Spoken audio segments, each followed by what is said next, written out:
1980s was era of software. Microsoft, IBM, Oracle. The software replaced the paper.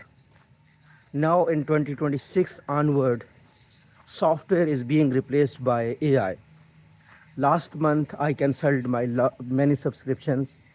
Imagine 3 years ago people were paying $200 for Microsoft, $50 per month for SAP, or $100 for some analytics, or maybe $50 for Photoshop.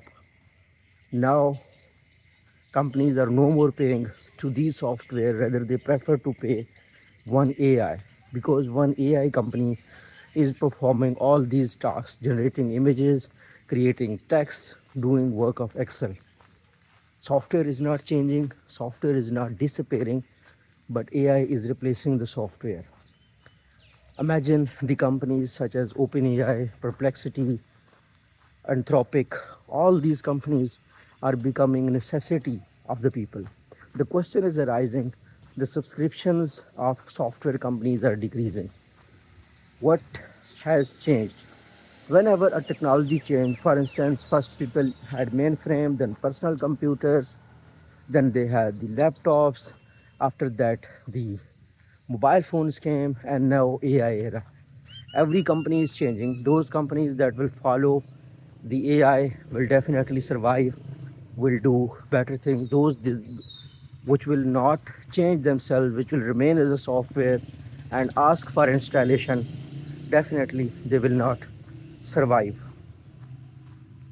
This thing is changing in such a way that nobody needs to install the softwares now. Software as a service, lot of companies has changed themselves.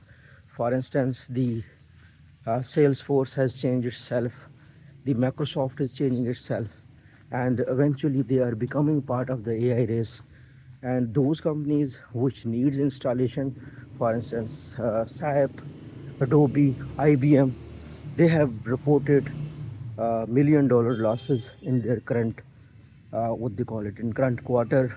They will be reporting further losses, because as just myself, I cancelled a lot of subscription, and people around the world are also cancelling a lot of subscription. Now companies will be selling AI services. People will ask the question. People might not use in coming days the software interfaces. The interface, AI might become the interface. This is what all the software companies are thinking. Many companies have changed for the AI era. Those which are such as SAP, such as IBM, they are struggling, and definitely if they kept this struggle, this resistance, they will disappear.